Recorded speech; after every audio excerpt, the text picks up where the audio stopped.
ကာမေသူမိစ္ဆာစာရာကန်ဟာအိမ်အောင်ရှိရဲ့လူနဲ့ပြင်မာမိမှထိုက်တာမျိုးလားရှင်ဗျာယခုခေတ်လူနေထိုင်မှုပုံစံမျိုးမှာ living together နေလို့ရှင်ရောဒီကန်ထိုက်ပါသလားနောက်တစ်ခုကကြတော့ယောက်ျားဖြစ်သူကအပီးတိုင်ရဟန်းဝက်ခဲ့လို့ရှင်မိန်းမဖြစ်သူကိုကွာရှင်းခွင့်ပေးခဲ့စင်ပါသလားကွာရှင်းခွင့်မပေးဘဲရဟန်းပေါင်နဲ့နေပါကလည်းအဲ့ဒီရဟန်းနဲ့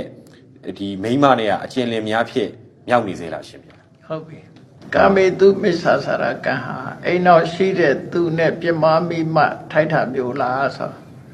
ယောက်ျားဘက်ကကြည့်မယ်အမျိုးသားတွေမပြစ်မှားရမယ်အမျိုးသမီးက20ရှိတယ်မှန်ပါဗျာ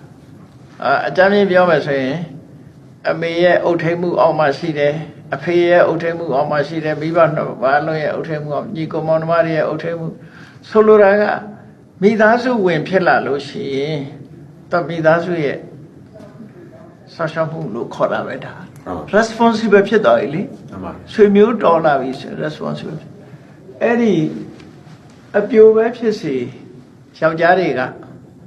အမေရဲ့ထိမ့်သိမ်းဆောက်ရှောက်မှုအဖေရဲ့ထိမ့်သိမ်းဆောက်ရှောက်မှုတွေမကင်းသေးတဲ့အမျိုးသမီးတယောက်နဲ့ပြစ်မှားလို့ရှိရင်ကာမိသမိစ္ဆာစာကထိုင်တယ်နောက်တစ်ခါကြတော့မယားဆယ်မျိုးလို့ခေါ်တယ်တဝူကအိမ်အောင်ပြုတ်ထားတဲ့မျိုးသမီးတွေတနည်းနည်းနဲ့အိမ်အောင်ပြုတ်ထားတဲ့မျိုးသမီးက10မျိုးရှိတယ်အဲ့ဒီ10မျိုးနဲ့ပြစ်မှားလို့ရှိရင်လည်းမျိုးသားတွေဟာကာမိသမိစ္ဆာစာကထိုင်တယ်အမျိုးသမီးဘက်ကနေကြည့်မယ်ဆိုလို့ရှိရင်အမျိုးသမီးတွေဟာကိုယ်နဲ့အိမ်အောင်ပြုတ်ထားတဲ့ပုဂ္ဂိုလ်ကလွဲပြီးတခြားပုဂ္ဂိုလ်နဲ့ပြုမှားလို့ရှိရင်အမျိုးသမီးတွေကကာမိသမိစ္ဆာစာကထိုင်တယ်နော်ပုံပြောပုံရဆိုလို့ရှိရင်အမျိုးသားတွေကအိမ်အောင်မပြုတ်မချင်းအောင်ဘယ်မျိုးသမီးနဲ့မှဒီပြင်မားလို့မရဘူးဆိုတဲ့ပုံစံမျိုးဖြစ်နေတာဟုတ်တယ် unlawful sexual relation lawful ဆိုတာလူတိုင်းမှာနိုင်ငံထဲမှာလည်းဥပဒေတွေရှိတယ်လေမှန်ပါသူကထုံတန်းစင်လာအရာထိမြန်းထားတာမဟုတ်ဘဲနဲ့အမိရဲ့အုတ်ထိန်မှုအောက်ရှိတဲ့ဖေရဲ့အုတ်ထိန်မှုအောက်ရှိတဲ့ဟာတွေနဲ့ဆိုရင်သူကကာမေစုမိစ္ဆာစာရလို့ပဲခေါ်တယ်မျိုးသားတွေကပိုများတယ်တင်ပါဒါထင်ပြည်တန်စာတွေရောအခါကြီးဝင်ပေးပြီးတော့ပျော်ပါတာမျိုးကြအဲ့ဒါတော့လွတ်တယ်သူကပြည်တန်စာကြတော့သူကမုဟုတ်တိကာလို့ခေါ်တယ်မုဟုတ်တိကာလည်းအဖြစ်ရှိတယ်မျိုးသားတွေကအပြစ်လွတ်တာနည်းတယ်unlawful မဖြစ်ဖို့ပဲအရေးကြီးတာပေါ့ဗုဒ္ဓဘာသာရဆိုလို့ရှိရင်အမျိုးသားနဲ့အမျိုးသမီးသဘောတူနေလို့ရှိရင်တော့မှဒီတရားဝင်လက်မထပ်ရသေးမှဖြစ်ဖြစ်မိဘတွေရဲ့အုပ်ထိန်မှုအောက်မှာရှိနေသေးမှဖြစ်ဖြစ်ဒီပြမှားမိလို့ရှိရင်ကာမေသူမိစ္ဆာစာရကန်ထိုက်တယ်လို့ရှင်ဗျာသူကတော့မိဘတွေကသဘောတူထားပြီးပြီဆိုရင်တော့သဘောတူခြင်းဒီပင်လင်ခွင့်ပြုခြင်းဖြစ်သွားပြီပေါ့မှန်ပါဗျာဘလို့ဖြစ်เสียအကြောင်းတော့မရှိတော့ဘူးလို့ထင်ပါတယ်တင်ပါဗျာနော်တင်ပါနောက်တစ်ခုကကြတော့ယောက်ျားဖြစ်သူကအပီးတိုင်ရဟန်းဝက်ခဲ့လို့ရှင်ရောမိန်းမဖြစ်သူကွာရှင်းပေးခြင်းသင်ပါသလားဗျာအကယ်အဲ့ဒါတင်ပါဗျာအဲ့ဒါကတော့ရဟန်းဝတ်တယ်ဆိုတာ renounce လုပ်တာပဲ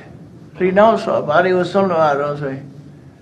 ဆွေမျိုးတွေကိုဆွန့်လွတ်ရတယ်ကိုယ်ပိုင်တဲ့ပစ္စည်းဥစ္စာတွေကိုဆွန့်လွတ်ရတယ်ဆွေမျိုးဆိုတဲ့အထက်မှာထားလိုက်ပါတော့ကိုယ်အိမ်နောက်ရှင်းအိမ်နောက်ဘက်ကိုလည်းဆွန့်လွတ်ရတယ်တင်ပါဗျာနော်အဲ့ဒါတွေကို renounce လုပ်ပြီးတော့ရဟန်းဘွားကူချတာမှန်ပါရှိခေထုံတန်းဆင်လာအဲ့လိုမှန်ပါဗျာသို့တော့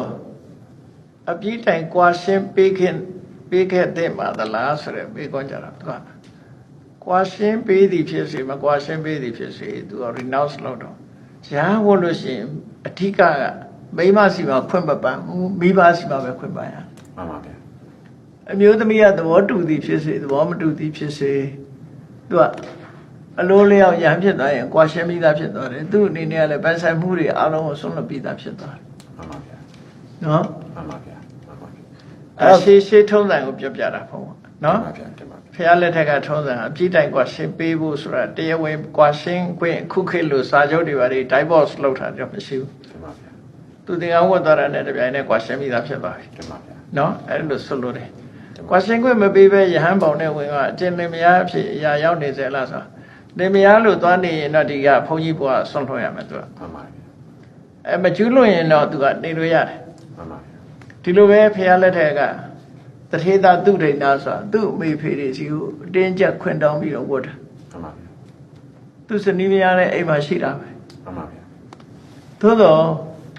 သူဘာမှမပတ်သက်ဘူးဆိုလို့ရှိရင်တော့သူကရဟန်းကောင်းပဲမှန်ပါဗျာခုနလိုပတ်သက်ရင်တော့ သူကပြည့်ရှိတယ်အဲ့ဒါ မှန်ပါဗျာ မြတ်စွာဘုရားတရားထွက်အချက်တော့ရတော်ရနဲ့သူကွာရှင်းခဲ့တာမှမဟုတ်ဘူး မှန်ပါ သို့တော်လည်းမပတ်သက်ဘူးဆိုတာသိသွားပြီလေ ဟိုခြံနာချင်းခံတဲ့အမျိုးသမီးတွေအနေနဲ့ကြတော့နောက်ထပ်အိမ်အောင်ပြုလို့ရတာဗျာ ရတယ်ဆုံးလို့တော့ရတယ်အမျိုးသမီးတွေမှာအိန္ဒိယထုံးစံအရပြောမှဆိုရင် တင်ပါဗျာ သူတို့မှာသားယောက်ျားထွန်းကားသည်ဖြစ်စေသားယောက်ျားထွန်းကားမှယောက်ျားရဲ့အမွေကိုခံယူခွင့်ရှိတယ် မှန်ပါဗျာ သားယောက်ျားမထွန်းကားလို့ရှိရင်သူကဒီတိုင်းပဲအဝတ်တစ်ထည်ကိုယ်တစ်ခုနဲ့ပဲအိမ်ပေါ်ဆင်းရတယ် မှန်ပါဗျာ ဘာမှပတ်ဆိုင်ဝင်ဖြစ်သားယောက်ျားထွန်းကားလို့ရှိရင်သားယောက်ျားကိုအကြောင်းပြုပြီးတော့သူတို့ကသားကအမွေခံတာ မှန်ပါဗျာ သူကတော့အမွေခံတာမဟုတ်ဒါပေမဲ့သားကိုအကြောင်းပြုပြီးသူ့ဘဝဆင်းပြေတယ်သားသမီးမရှိဘူးဆိုတော့အမျိုးသမီးကတော့ဒီတိုင်းပဲဘာမှဆက်ခံဝင်မရှိတော့ မှန်ပါ ဒါအိန္ဒိယရဲ့ထုံးတမ်းစင်တာ မှန်ပါ ဒါကြောင့်မို့လို့သူတို့ကသားသမီးမထွန်းကားဘူးဆိုရင်သူတို့ဘဝအတွက်တအားဆိုးရိမ်တယ် မှန်ပါဗျာ ခုခေတ်ကတော့အဲ့လိုမရှိတော့ပါဘူးနော်မရှိတော့အနောက်တိုင်းဆိုတာဆိုသေးတယ် divorce လို့ရင်ယောက်ျားအများကြီးရောရတယ် မှန်ပါဗျာ